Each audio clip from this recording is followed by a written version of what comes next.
So, good evening. It's great to see everybody. Thank you for coming back for Alumni Weekend. We're excited for this event tonight. We're excited for the whole weekend. We're very appreciative that you took time out of your busy schedule to be with us tonight. We're grateful to our panelists who have traveled from near and far. And we're excited to have a tribute to Urvashi Vaid, who was really meaningful to the law school as well as the LGBTQ movement nationally. I was telling Richard, there's a sign up downstairs that says we're the queerest law school in the country.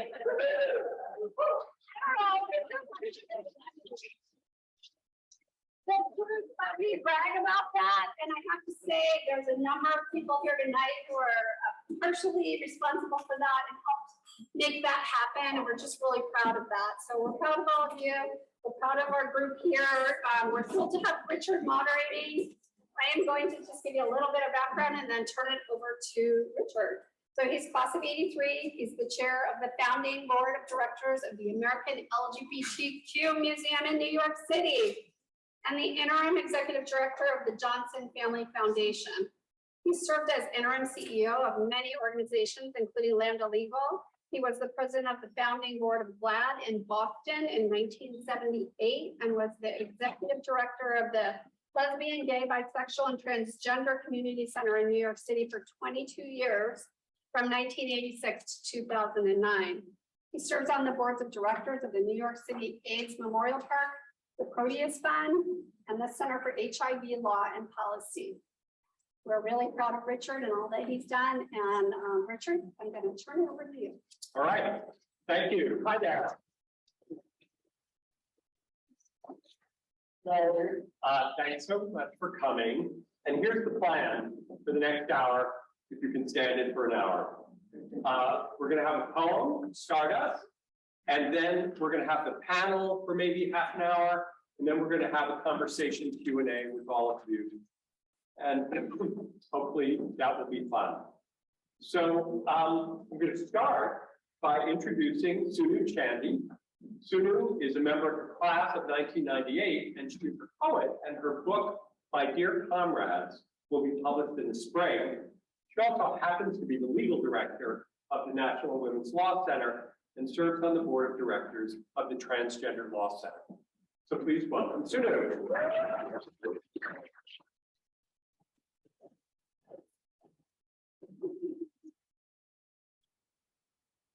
Good evening, everyone. Sunu Chandy, she, her pronouns. Thank you to Miel and the panel for letting me 100% craft this event. It's not even a reunion year, but when I heard there was going to be an event celebrating Women's Life, I just said, can I please come? And then I do have my book, My Dear Comrades, coming out, and so I'm in the poetry mood, and so wrote a poem. The poem I wrote is only 2 minutes, so I'm going to start with just saying, I think the last time, one of the last times I saw Urvashi in real life was probably in this room at the Women in Law conference where we were on the panel together with my classmate Lily also. And it's just incredible to think that this person has passed on. And I know we're all grieving that as well. I also am at the Law Center, and we get to work a lot with so many of the coalitions that Urvashi set up in terms of economic justice for LGBTQ people. And so I was just amazed to sort of be in community and collaborative space with Urvashi after looking at her as someone so sort of a big presence before I knew who she was. I'll just share 2 other memories are seeing her at P-Town when we would go and hear Kate Clinton perform and just running into her and having such a fun time in the summer. And the last memory I'll share is at the Clit Club in New York City. One time I ran into Urvashi, and then she was like, oh, and here's my friend Martina. And I was like, it's definitely a tennis superstar. But I'll just end with this poem. Who's Urvashi? It was a season of low-key thinking my life was over, because I had this weird crush on Al. Could not in any way imagine my life moving forward in that way. Carefully told one friend, but assured her this whole thing had to be on the back burner. And then that summer, after the first year of college at our Chicagoland social justice internships, My new work best friend, Richard Sandman, casually asked if I wanted to go hear Urvashi Vaid speak. Who's Urvashi? Who's Urvashi? Yeah, who's Urvashi? It was akin to someone throwing me a life jacket. Even before I realized without one, I certainly could have gone under. It was a life jacket that meant my life was possible. Others have done this before. Others with families from India have done this before. Others in India have done this before. An Indian woman? The head of the LGBTQ task force, are you sure? I certainly fell out of my chair that afternoon. The window to our beloved Lake Michigan and Richard, my only witnesses. I must have sat there all afternoon with my mouth open, equally with shock and delight. And now every time when I worry, for all the reasons there is to worry, about being out in this world, I try to remember those 2 college interns in the summer of 1991, sharing this information, this kind of information, so crucial to building our lives. Thank you.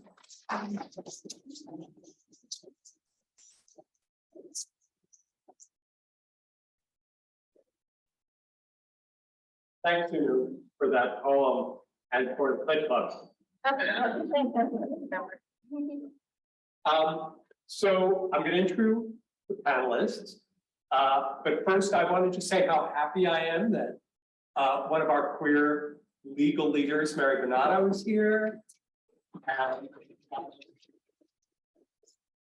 also, this is not the reunion year for 1983, but so I have one classmate here.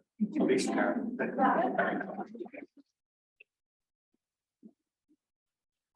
So Barb Macy is the class of '84, and she practices law in Boston and has represented literally hundreds of LGBTQ clients on a wide variety of matters for the past 38 years. And she notably served on GLAAD's board of directors from 1989 to 2001. Kevin Cathcart is class of 1982, and he was the executive director of GLAAD from 1984 to 1992, overlapping a little far.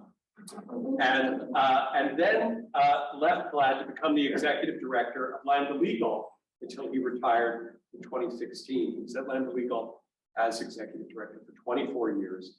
And since 2017, he has served on the board of the National Immigration Law Center, where he is the treasurer of the board. Catherine Granger is a member of the class of 2022. She is the managing partner of Civitas Public Affairs Group and teaches gender and sexuality in US policy at the Wagner Graduate School of Public Service at New York University. She works extensively in nonprofits and in government and spends much of her time visioning and implementing systems to move our country forward on race and gender. So that's our panel. And I'm going to start with a question for each of you about a law school experience with Irv. Kevin and Barb and I were all in law school with Urvashi, and Catherine, you were later, but I think you'll have an answer with that. So why don't can I start with you, Kevin, and ask you to tell a law school story about Urvashi? Sure. So, as many of you know, Urvashi was the ultimate political organizer who saw opportunities when, like, everybody else was just walking by. We thought we were awake, but we weren't. And so I don't know if it's true now at Northeastern, but back in the early 80s, when we were here, the second and third year classes were entitled to elect a student representative on the admission committee. Now, this was really a sleeper, because who rushes forward to be on the admissions committee? That would be fun. Only when Urvashi heard this, she immediately saw an opportunity and said to me, "We're going to do this." Her class, I was a year ahead of her. Not let's think about it, not let's talk about it. She said, "We're going to do this, and we're going to get lots of queers in." So we each ran a little campaign by telling all our friends we wanted to be on the committee so we get lots more people to the law school. And at least some of our friends voted for us. And as far as I can remember, nobody ran against us. So we were a shoo-in, and we started this process that has led to Northeastern being the first law school in the country, maybe in the world, probably. I don't know the science says downstairs. It was because Urvashi, the minute she heard of this, and it's just classic Irv, was like, okay, we can do something with this. And she was right, we could, but nobody had thought about it before. And so here we all are, and lots and lots and lots of queer people have gone to Northeastern in the intervening years. It's a fabulous thing. And, you know, when my class of '83, I was the only openly gay man in the class. And there were 3 open lesbians. It was Elise, Urvashi, and Claudia. And that was it. And then after Kevin and Urvashi were through, the next year I had like 23 lesbians. Mayor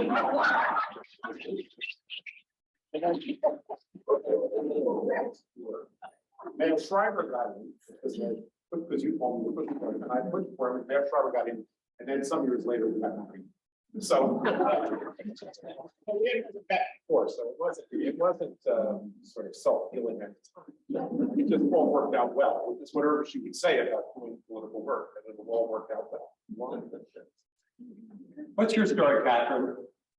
Well, I want to thank you because the reason I came to Northeastern is because I wanted to go to the first law school in the country. And I did not know the origin story to that until we started talking and preparing for this panel. But literally, I chose Northeastern because of Urvashi. I was looking at law schools and I was a baby gay. I was still in the point of my coming out where when I would go to new environments, sometimes I'd go back into the closet. And I did not want to do that in law school. It is hard enough practicing law where our very existence is constantly being erased by what we're learning. And I wanted to be out and thrive. And I was studying Urvashi as a young feminist theorist and saw that she went to Northeastern. And I started looking into it for that reason. And that's why I applied. And when I came to interview, I saw the sign and the welcome to the queerest law school in the country. And I knew I was home. And I didn't go to any other interviews. I was like, this is where I'm supposed to be. But if it had not been for Urvashi and her teachings, I might not have even known about Northeastern. And I can tell you there were more than 23 lesbians in my class. It was a fantastic experience. So that's my story. How about you, Barb? Well, I knew her before we were in law school, or at least before I was in law school. It might have been. We were in the Boston Food Co-op Feminist Caucus together, and you know, or we put on Take Back the Night marches, Boston Bright and Green Light, which was like a kind of safe. You could put a green light up, and we knew it was a safe place. And then I kind of decided to go to law school. It's all kind of haphazard, and I said to her, "Hey, I think I'm going to go to law school." And she said, "Oh, you should come to Northeastern." And I was like, okay. I did not know that I was sort of the beneficiary of the largesse. Kevin, I know Kevin, until we were planning this, I didn't know. And then Kevin, he was kind enough to say, well, you might have gotten it anyway.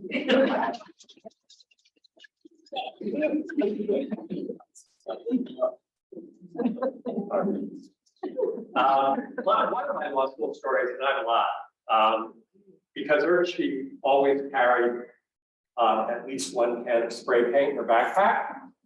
And so if we were out and about and she saw some homophobic graffiti, it was going down. And then, of course, there were the occasions when we were chased. And that was just not a law school story, but so when we got here as, you know, first year, 1L, and I had been the managing editor of the Gay Community News until the day before we started law school. And I walked into the student lounge, and there she was, you know, reading a copy of GCN, and I went up to her and she said, you know, well, haven't seen you around at some demonstrations. And I said, probably. And so we became buddies. And in our first year, we were sort of frustrated that lesbian and gay people, we didn't say LGBT then, 1980, but lesbians and gay men were not really mentioned in the law school in the curriculum. And it didn't feel hostile. It was just invisible. And so we brought it up with a couple of faculty members and someone who I just adored, Tom Campbell, who everyone had. He said to me, and Irvin said, well, I've never actually spoken to an openly gay person. And we're like, whoa. And so Irv and Kevin and I made individual appointments with every member of the faculty to go in and say, and Irv was the most aggressive here about like, when are you putting gay people in the curriculum? We want gay cases in the curriculum. And I don't think we ever got any. They did let us ultimately in our second year create an independent class, like there were like 10 of us, and John Flynn sponsored us. And so it wasn't really an independent study. We had a class that we made that was just, queer legal studies. But we did try and get on the radar of every faculty member. And of course, I think we were still in our early 20s. And you know how when people yes you and are really nice, and you walk away thinking something's going to happen? And it took longer to realize like, oh, they were just being nice and nothing is going to happen. But it was a lesson and we didn't give up, and so I hope today there are some queer cases in the curriculum. I think what we did was we went, we gave presentations in different classes, right? Yes. I think that's what we did. Yes. Like we had like gay day. Yes, gay day of property. Yeah, you were good then. Yeah.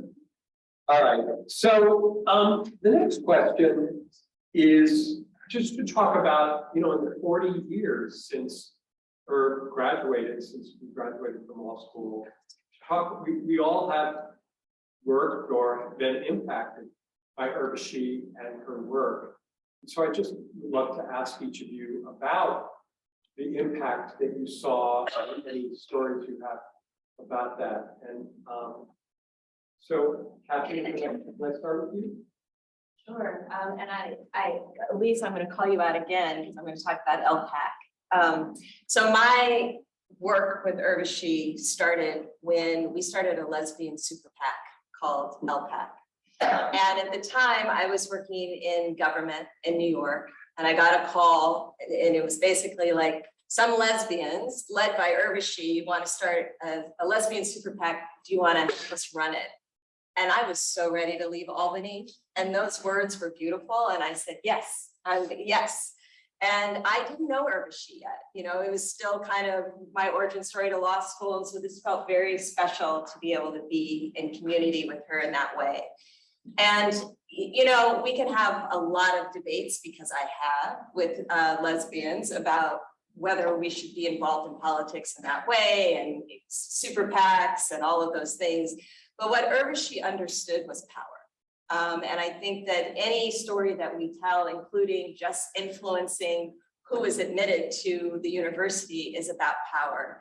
And for me, power is the ability to change the rules. And Urvashi understood that deeply. And so in order for us to get the things done that were important to us, we needed to have a seat at the table, and that included in politics. And so we set up it still exists. Elise, are you still on the board? No. Yes, Elise is a great fundraiser for us. And it really is to elect queer and lesbian candidates who are not just queer and lesbian, but actually support the values of LPAC, that care about racial justice, that care about women's health, that care about feminism, and get those people in places to actually influence outcomes. But Urvashi wasn't just about presence. It was also, what are the seats that we need to fill to actually make a difference? And in the beginning, it was hard. There were people who were gay, but not necessarily out or not wanting to lead that way, who wanted to take our money and keep it a secret. And as you can imagine, Urvashi loved that. And there was a particular congressional race that we were trying to get involved in South Carolina. And the candidate wanted our money and wanted basically for us to give it to her in the dead of night and never to mention it again. And Urvashi's response, as you guys might imagine, was she called me at the dead of night saying, let's take out a full page ad in whatever the South Carolina newspaper is. Let's say LPAC endorses, and then let's take an ad out in the New York Times. And I was like, I think we can afford a full page ad in the New York Times. It's basically saying to Nancy Pelosi, this is going on under your watch. And the thing about it was, obviously we didn't do either of those things. We also didn't give the candidate any money. But what's important about it is there is a script that you learn when you work in politics of how you're quiet, how you work in the inside game, who you influence. You would never call out Nancy Pelosi in that way, right? And those are the rules I know. That's the politics that I worked in. And so Urvashi and I used to fight. And she would, she'd be like, Catherine, just let it go, do it. And I appreciated it so much. Because I think that the only way that we win in times like particularly right now is by being unreasonable. And we are taught to be so reasonable, whatever the rules are. And Urvashi just didn't follow those. And by starting a super PAC, that is within the rules as you can be. And yet she wanted to use that to actually build power. And it was it's still an incredible thing. I think LPAC has been in existence now for over 10 years. And it's made a difference. One of our first candidates was Maura Healy. And I hope soon she will be your next.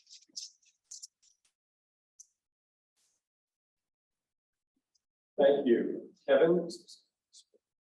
So I want to sort of remind people, I guess, or take people back to the early 80s, because it's easy these days to think, oh, this country's never been such a mess as it is today. And that may be true, but it was a fucking nightmare in the early 80s.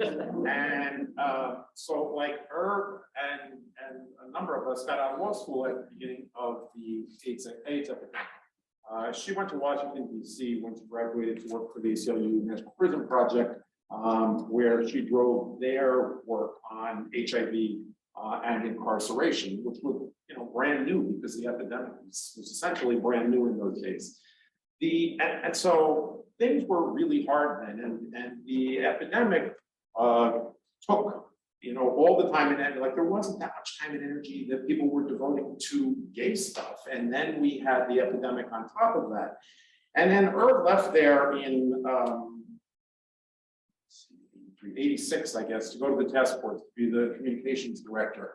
And I think another thing that's sort of hard to remember these days is I'm not sure there were 60 people in the United States in 1986 who had full-time jobs in the queer movement. There were a handful of organizations, most of them exist today and know of them, but they were so tiny in those days. So the number of people who were doing this full-time was so limited. And actually the number of people who were willing to do this full-time was so limited that sometimes it was hard to fill those jobs because it was considered such a resume killer and a career killer.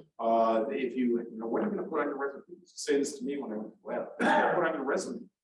Just glad. It turned out not for Lambda, and it turned out not for her when she went on from the task force. She became the executive director. She later ran the Policy Institute. She wrote books. This is just the first 10 years out. But it's very different today.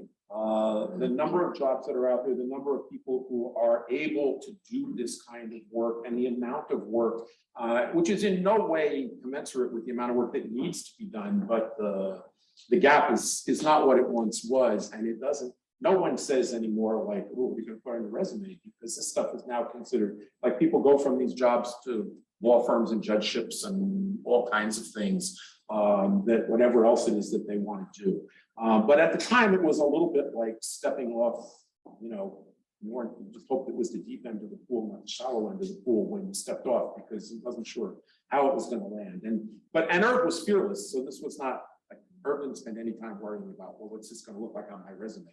That was not, and she would not be sympathetic to people who were like fussing about that.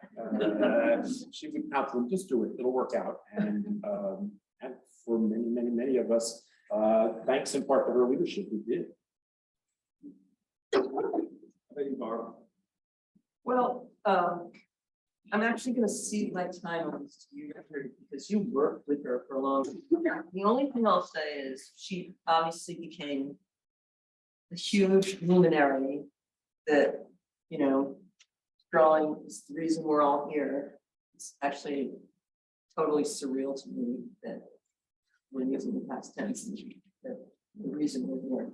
But that, you know, she was my friend, and I would have the same feelings about her if she didn't become, you know, Mars. But she did, and you know the specifics of that, so I want to turn it over to you. All right, thanks. So, you know, whenever she was at Northeastern and in Boston, she was definitely a loudmouth in a very charming way. And, you know, we closed a lot of bars. And then, as Kevin and Catherine have referenced, she went on to leadership roles, really sparking many institutions and segments of movements for justice. Not only LPAC and leading the national, what is now the National LGBT Task Force, but many other organizations and efforts. You know, she at the task force co-founded the leading conference for training young queer activists called Creating Change. She and Sue Hyde, and DeBridgian, co-founded that. She led the Arcus Foundation as CEO for 5 years, had a senior role at the Ford Foundation, was on the board of directors of the Gill Foundation for 10 years. Now, why is that significant? Ford, Gill, Arcus are all among the top 10 largest funders of LGBT equality in the United States. And Irv had a role in all of that. And during her tenure on the Gill board, it was a board of 4 guys and 1 woman. She was the only woman in the room and the only brown person in the room. And she had a huge impact on what was at the time the 2nd or 3rd largest funder for queer equality in the country, and at the same time made these lifelong friendships, deep friendships with those guys in the room. And when she graduated from that board, Mary came onto that board, which I'm so, and Alonzo Byer. So now there are 2 women in the room. And I'm so glad, but she really did that, what some would characterize as lonely work, but she had a lot of fun doing that lonely work. She talked about it, she acknowledged it to them, but she also had a blast doing it, and made a big impact. And then, you know, when she was at Ford, was her first bout of cancer, thyroid cancer, and that knocked her out for a little while. But then, you know, she was fine, and then years later, had breast cancer, and really knocked her for a loop. But she was on fire. She was so indomitable and never stopped working through surgery and chemo and radiation and physical therapy. She tried to begin organizing around lesbians and breast cancer and raising money around that.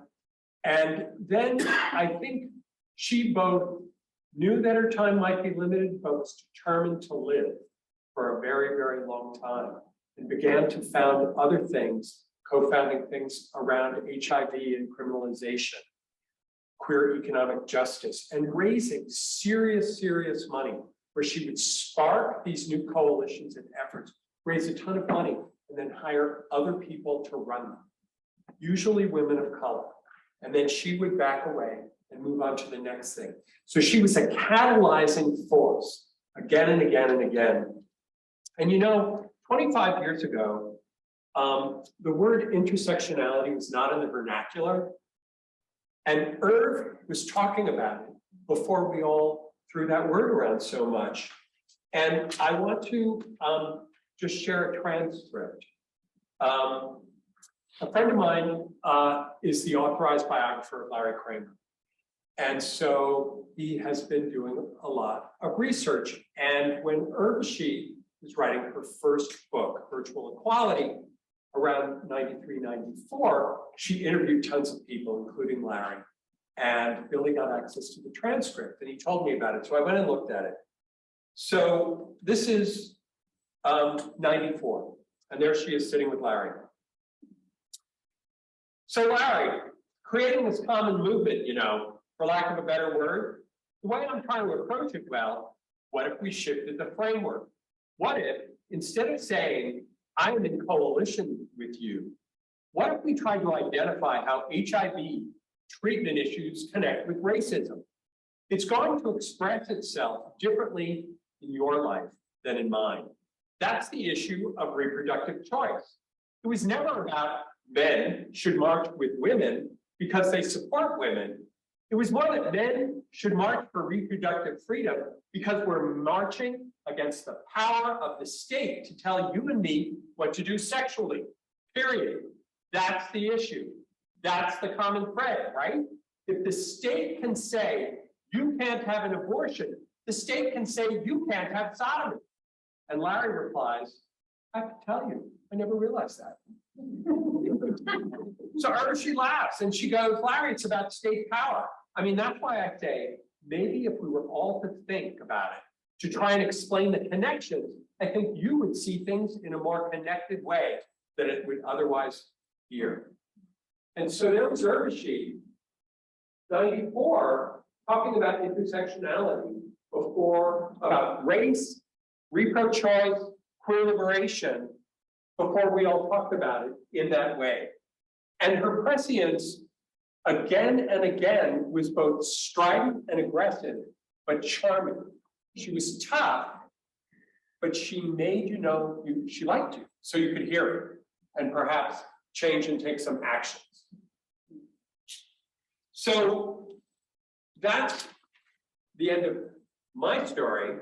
We want to open it up, but two things I want to say before we open it. One, you know, now that Irv has died, and there have been a lot of tributes around the country, those will continue, and she will move into mythology, like Harvey Milk, like Audre Lorde. So just please all know, when you say her name, it's like plaid. It's Urvashi Vaid. And you will be in the minority of people saying it like she does. So the other thing is, I would like to see Urvashi on a United States postage stamp. And there is a Harvey Milk postage stamp. And some of the people who organized that campaign are willing to work on this campaign. And it requires many, many, many letters to a commission in Washington. And it will take years. You have to, I believe, be deceased 2 years under the law before you can be eligible. But I'm just laying the groundwork with all of you. We would like you all to be postage stamp warriors.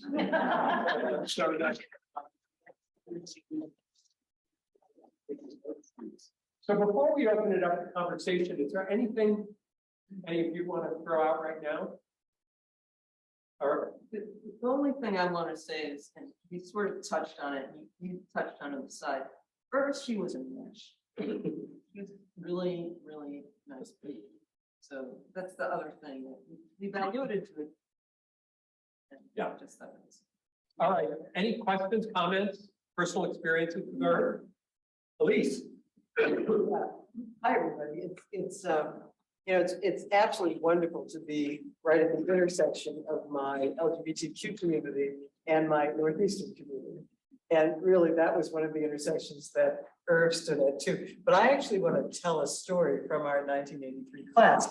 So lots of folks remember John Klim. And folks in the earlier years might remember John Klim and the Materials. Remember? So there were these two books. And we were supposed, I don't know if he ever wrote his book, I was done by that. But while I was there, the book, so to speak, for the criminal law class were the Materials. And so there was a section in there on LGBTQ people, although we didn't talk about it that way. We talked about, I think we only talked about gay people, even lesbians were sort of not included as a feminist issue. But anyway, so the material said that gay men and lesbians, I guess, or that homosexuality was a victimless crime. That's how we were described, right? So, and it was like outrageous, right? It was absolutely outrageous. I'm sitting there reading this thing, I think, oh, good, this is ridiculous. So I got at some point and I say, hey, wait a minute, and of course there are the four of us in class. And John's reaction was, well, okay, if you don't like the way I teach it, you teach it. And we all said, okay. So, so Richard and Claudia and Irv and I got together and put together what I think was probably the first gay rights in the criminal law presentation. And Richard, I remember, did the history of this, right? And talked a lot about faggots in ancient Greece and such. And I was doing the constitutional piece. And Irv, and I can't quite remember what Claudia was doing, but Irv, in classic fashion, was doing the political piece and laid out an entire political analysis about this. And so it was a pretty stunning thing. It just moved the whole criminal law class from this notion of victimless crime along to a very different perspective on really what we were talking about, what the historical arguments were, the constitutional arguments, the political arguments, and so forth. And that, I think, was the actual beginning of what ultimately became a whole curriculum as other classes picked up contract law and family law and so forth, and actually built out, I think, here at the university, at this law school, the first curriculum, the first sort of class on gay rights. And so that was I always thought that was a pretty terrific thing that she really pursued. You have a good memory. Hi, I'm Rhonda and class of '84. And my story really follows up on Barb's about the mensch side, because my experience with Irv and really what prompted me to come, honestly, was when it was property class and it was Tom Campbell, and my experience with Tom was a little different. I didn't know him personally, but we were having some property discussion. I don't remember what it was. And I said something, and he said in this really, what I felt was very demeaning way, very patronizing, "You're so altruistic." And I don't know why, but I was so shocked, and I ran out of the room crying, and went outside, and Irv was there. And it was the first time I think I'd ever talked to her. And she just like took me in her arms. We actually hugged people back then. And just sort of talked me down and, reassured me that it wasn't the kiss of death to be altruistic, and whatever that meant. And so, and I saw her later. I worked at the National Prison Project around the same time. And so I saw her demonstrations in DC. Hadn't seen her in many, many years, but that was my experience with her. It's very personal. Great story. Thank you. It's the other that story. Can you talk about the March on Washington a little bit? How that came about? The first National March on Washington for Lesbian and Gay Liberation was October 14th, 1979. And then the next was October 11, 1987. And then the next big one was in 93. Yeah. And that is the one where Urvashi made a speech that was on C-SPAN. And the third national march was much, much bigger than 79 or 80, October 11, 1987. And digital media, email, fax machines all had come into being. And there were more people there. And Irv gave a real barn burner of a speech that electrified the crowd, but its impact was, number one, being on C-SPAN, and so was heard by many, many people in the closet or people in their living rooms in Iowa. But then it found another life on YouTube. And so it is still seen on YouTube today. And again, it's another example of her making all the connections between identities and movements.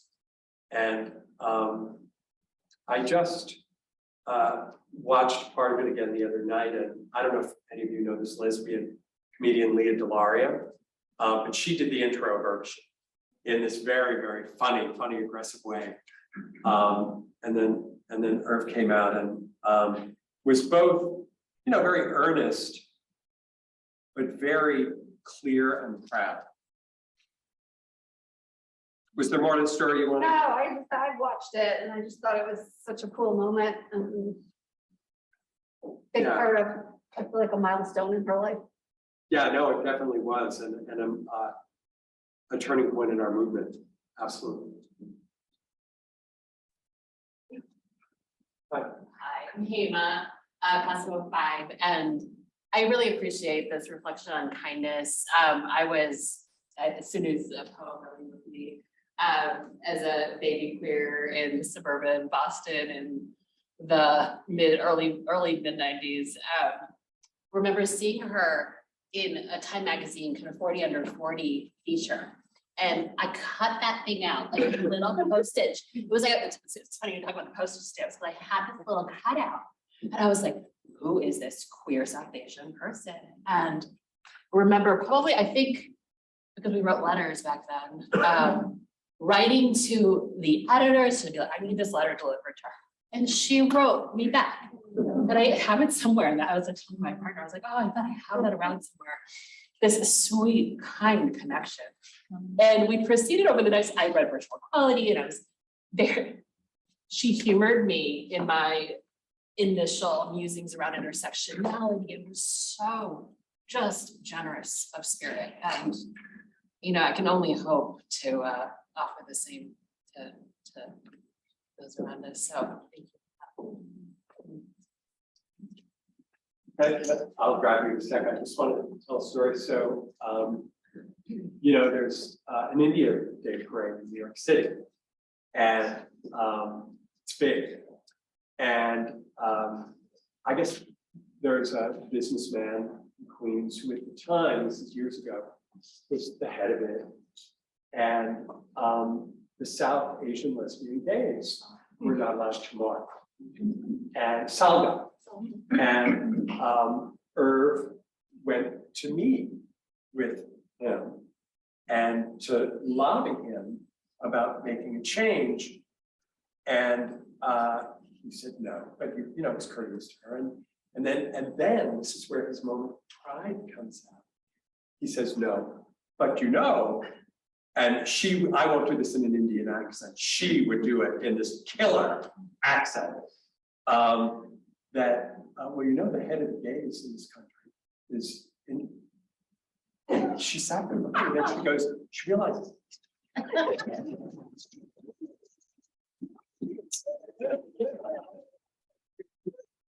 And she didn't tell him. But we did march. No, she's modest. We did march with Salga because Dennis De Leon was the first openly gay commissioner of human rights in the city. And Tom Twain was an openly gay city council member and openly HIV positive. And Irv organized us all to march with the banner of the organizers of Salga. And we were under the auspices of some other group that was admitted, but we got to carry the Salga banner. And Dennis was being the head of Commissioner of Human Rights. He was like, oh, well, let him arrest me. It was great, but it was definitely Irv behind it.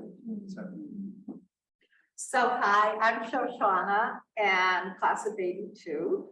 And I didn't realize that something that I referenced frequently was attributable to Urvashi and actually Kevin's influence on the admissions committee. So I'm an undergraduate professor at UMass Boston, teach a lot of law and gender classes. So when my students are thinking about going to law school, I always insist that the only place they should consider is coming here. And one of the biggest recruiting lines I use is, and do you know that it probably is the queerest law school in the country?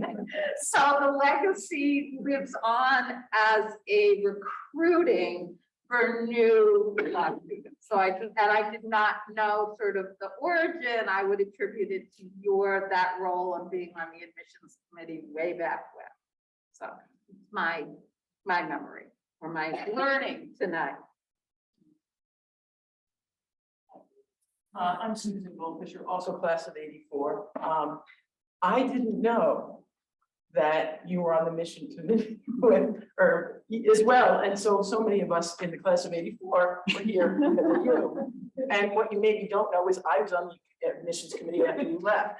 So, but then, it didn't say I was gay on my admissions thing, but back then it was the Feminist Alliance, right? That was like the younger.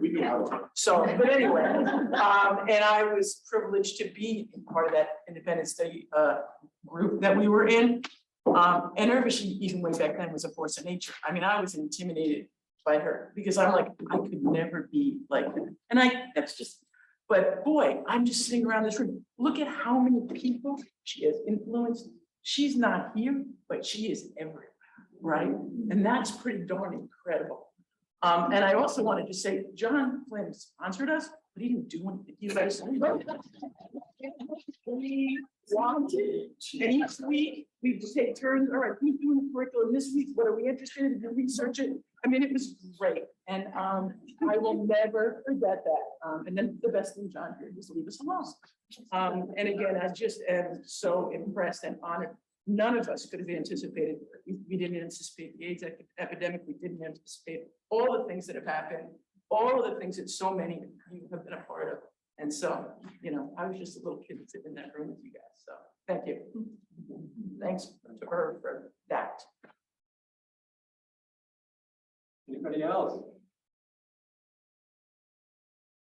Question for the panel. When I came for my last reunion, Dean Hall talked about law culture and difference and how the students of color and the queer students sort of fought for that class, which I didn't realize, which is actually why I came here, because I thought if they're actually looking at these questions. So I don't know if any of you were involved with it or knew people who were, because I did not know how that started. When I started looking at law schools, it was here as a feature. And so I didn't realize it was a result of activism until I heard Dean Hall tell that story recently. So just curious if part of this. Was that after my time, Catherine? It was before my Before our time. time, right? Yeah. Well, all this activism that students have done have really made the law school such a wonderful place. Thank you. Can you talk about the museum a little bit too and how that came about? Was she a driving force behind that? And Well, sure. In Miele's intro to me, she mentioned the American LGBTQ Museum of History and Culture. There have been conversations about the need for National Museum of Queer History for literally decades. And many false starts, but in the last 10 years, the conversation got more serious. And there is now a small museum of physical space in the Castro in San Francisco that focuses on California queer history. And there's a museum in Fort Lauderdale called the Stonewall Museum. And a group of us began meeting a number of years ago in a living room to say, okay, it's really time for us to do this. And Urvashi was one of those people. And we, we're meeting in a living room and thinking, okay, we have no historians in this room, and we have no museum professionals in this room, but we have a bunch of queer activists who have all done things, built things, and raised a lot of money.